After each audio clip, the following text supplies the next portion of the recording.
So part of generational excellence is being able to question everything that you do, assess your actions, your thoughts, and with that questioning and with that analysis of yourself, then reflect on it, reprogram yourself so that you can become your best self, right? Now, in this video today, I want to talk about some different ideas or things to think about, which could mean you are being manipulated in some way, shape, or form, okay?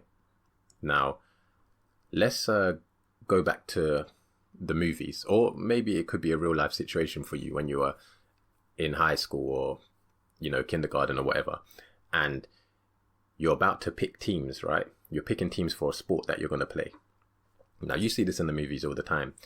Everyone gets picked, and then the nerd guy, right? Or the nerd guy or the wimp or whatever you want to call him, the poor guy, he's left till last. No one wants him on the team, right?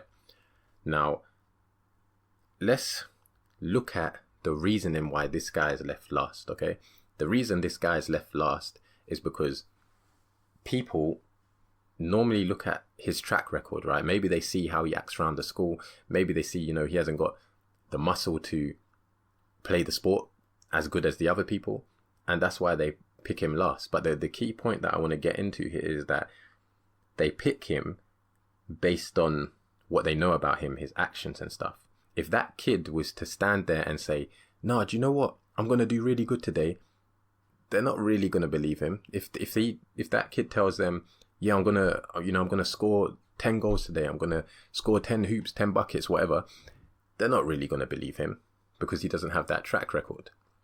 But it's the opposite when it comes to politics, elections, right?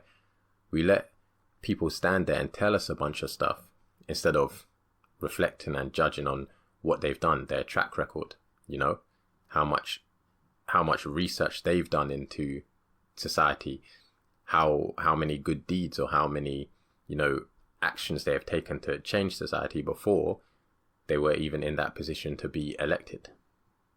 So again, that's another thing for you guys to think about when it comes to thinking for yourself, is that whether it's, people making or, up for the elections, or just people in your life that may have some sort of authority, look at their track record, see what they have done before you just, again, blindly believe them.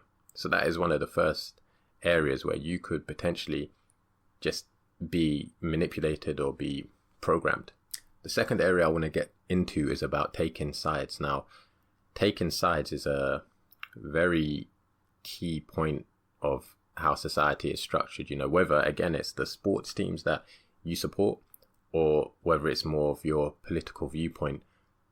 Society loves to kind of narrow it down to sides, and particularly two sides. You can literally pick between two sides, left or right, or, what I'm saying? It's those two distinct sides, this team or that team, because they're going up against each other. And there's a lot of side taking that society like. And in some sense, if you are a person that doesn't want to take a side, then you can get hated on more than,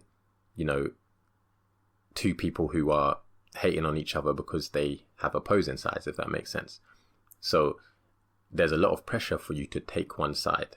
And we have to think about why. Why is there so much pressure for people to take a side? Well, first of all, humans, they like to feel part of a community. And when you're on a side, you also have a community and a bunch of people who are thinking like you and wanting the same outcomes as you, right? But here's something to think about. Let's put on our conspiracy theorist hats for a second, right?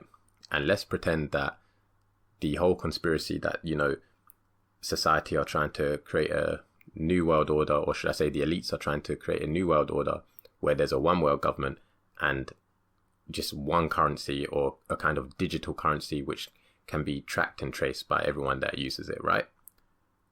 Well, if we assume that all this is true, then it would make sense that the elites would want there to be two sides, but it would also make sense that the elites would put the fuel into both sides.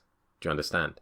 So in some sense, the when you are extremely indulging in one side, it can be quite dangerous for yourself to not see the bigger picture and see the truth of the matter. And almost in a sense, it's exactly what the elites would want, because then they can just keep adding more fuel to that fire, let you, clash against the other side. And through all that, conflict, they can then bring in their heroic solution, which fits their new world order and their new agenda, and then they can put it into place. Whereas if you were to sit back and be a bit more reflective, be a bit more aware of how you're acting, questioning how you think, you may be able to break out of that cycle. You may be able to understand that, okay, no, this is actually just part of, a bigger picture, a bigger type of manipulation. And this isn't actually even how I want to think, or even how I think I should be thinking, if that makes sense. So again, that is another way that you need to check yourself on to whether or not you're being manipulated, or whether or not you're being sucked into a sort of herd mentality, taking sides. Like, you may fully believe in the side that you're taking, in the far left or the far right, but you have to take some time to actually question why, and question if there are other solutions that could be, taken or implemented that could just change the whole direction and actually allow both sides to work together or come to some sort of conclusion. At the end of the day, we are all humans, and at the end of the day, we all want some sort of basic necessities. We all have this commonality of basic things that we would want to live a good life. The third point I want to touch on is the content that you consume. Now, we can look at this from many aspects, but the first one are in terms of the big, blockbuster Hollywood movies, right? For example, why are the Russians always evil, or always, the Russian spies? Why are the black people most of the time in the hood, the gangsters? Why are the Latinos most of the time, like the mafia or the drug lords? Things like that.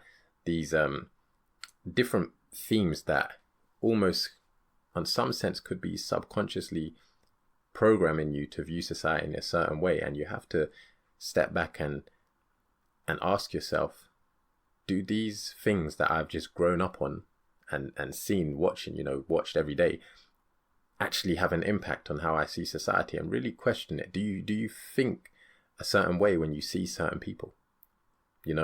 Do you feel certain emotions when you see certain people? And why is it? Is this due to the movies you've seen? You don't know.